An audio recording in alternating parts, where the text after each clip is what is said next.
Hello, my name is Dor, and in this video I'm going to take you through the process of creating a mask map for the community water model, CWatM, using the software R. In this tutorial, we're going to create the mask map for Lake Malawi, or the basin of Lake Malawi.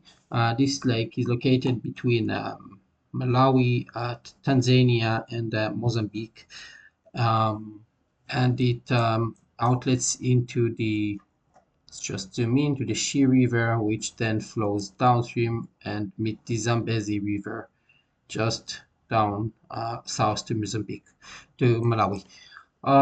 So to do so, we need some tools in R, and before we need some data, which we're going to get from this data set here, Merit Hydro IHU. I'm going to put the link in the comments. So this is basically hydrography data sets, which is upscaled.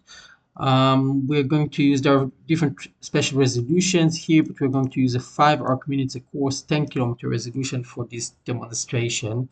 And we're going to use two layers, the flow direction and upstream area. So the flow direction here, 5 minutes flow here, is basically says where the water flows from each grid cell relative to its adjacent cells. And then upstream area down here, 5 minutes up area, this indicates on how many grid cell each downstream cell drained. Yeah, okay, so we download these two files and then we open our. In R, we need to install a few packages. So first we need these raster and SP packages. We can use, if we don't have them, we can use install dot packages and in parentheses is raster, etc. And install each package that we need. And then we need to commit it out in this case. And we also need to install these CWatM RUTs. This we can use DevTools install GitHub to install.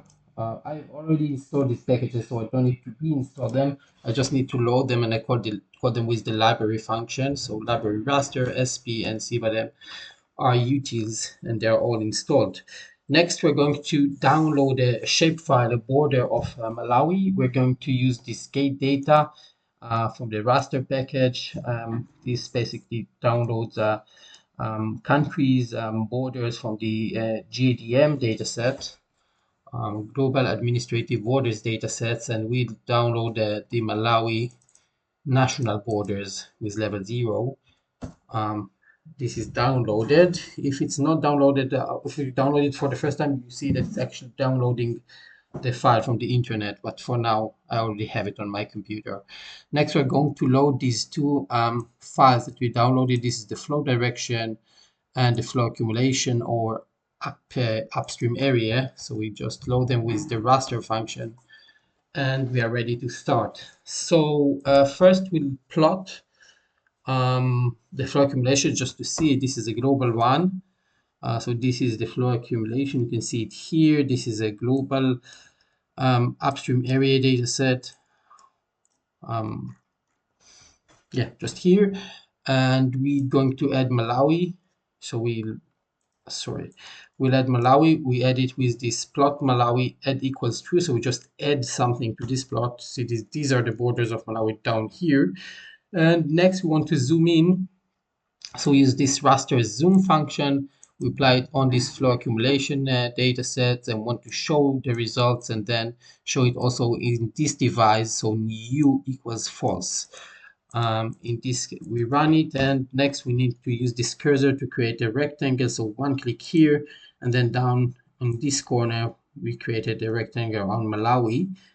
And we can plot Malawi again with add equals true. So we add the results on this plot, and we get these are the borders. And what we want to do is actually to sample the outlet of the country. So the lake is around here somewhere, but we are not going to model just the lake, but we're actually going to create a base map for the country as a whole, or most of it, we'll see.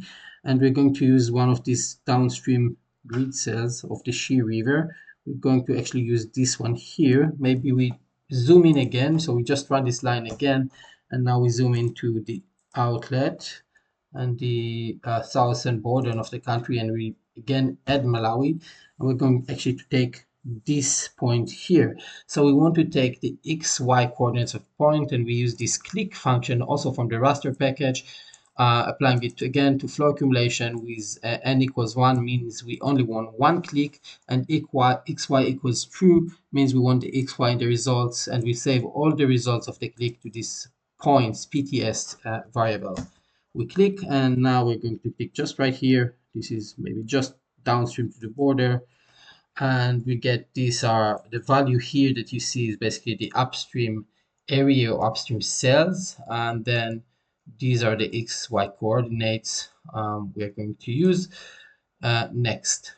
So now we have XY for the outlet, and we want to transform them into a base map, a mask map. In order to do so, we need to do just one more step before.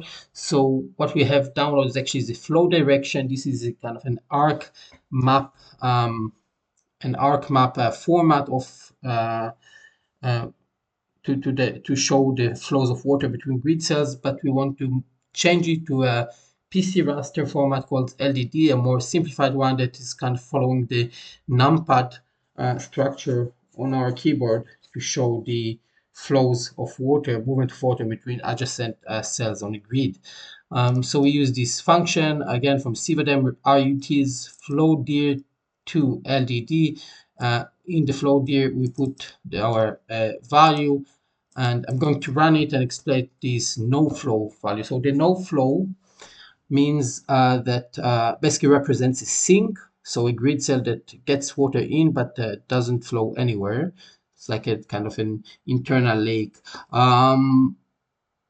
Yeah, so it's finished now, and we can actually see the result. We plot, let's not plot, let's just print down here. So print the flow D. This is the original one. You see the ranges between 0 to 255, and the LDD ranges between 0 to 9, which corresponds to the numpad. And what was 0 before, the no flow, it's now 5. So this is on the numpad 5. In the middle means that the water doesn't flow anywhere, but if it flows, for example, south, so you'd get 2. You can look at your numpad to see how it looks like. Next we're going to run this function from the CWatM RUTs. This is a mask map from XY. So basically you put the outlet XY and the LED, and you get a mask map. It works. These are of course the inputs, the LED and the latitude and longitude from these points variable that we created.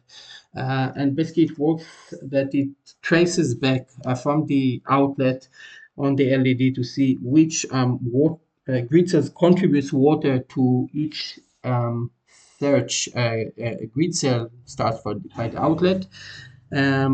We have the option to actually print these search paths with loud equals true. This is usually just for us to see that it works and is not stuck. Sometimes it can also take some time to complete.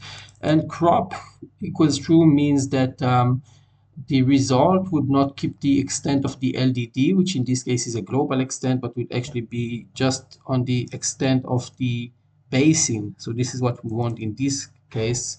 We are going to run it now and see the search path printed. The numbers here are not important, but just to see that it works. It's going to finish soon. And yeah, this is done. And now we can actually use this extent, the cropped extent, to also create a cropped LDD and a crop, yeah, and this is also here, and the cropped flow accumulation raster. So we crop these to the Malawi extent. We can even plot. This is the upstream area in the Malawi region, Malawi Lake region, and we can plot the borders of Malawi to see. Again, the lake is somewhere around here, more or less. And we can also plot the basin. So now we can see the basin of this green mask is the basin of the not only the Malawi Lake, but also the basically the outlet below it. So this Shi River up down here, this is the set that we actually sampled, and then you see that first of all there are some areas. This is in Mozambique, and this is also in Mozambique, I believe, and here this would be in Tanzania, all of these that contributing water into Lake Malawi and downstream into the Shi River, and then of course, all of Malawi is drained into this lake and downstream, except from this part here, which is outside of our mask map in this tutorial. Um, that's it. So now we have a base map, a mask map from an LDD or flow direction that we downloaded online. We started by actually find the outlet using the flow accumulation, and then we use two functions converting the flow direction to an LDD, and then taking the outlet and creating a mask map using this CWatM RUtils package. That's it for now.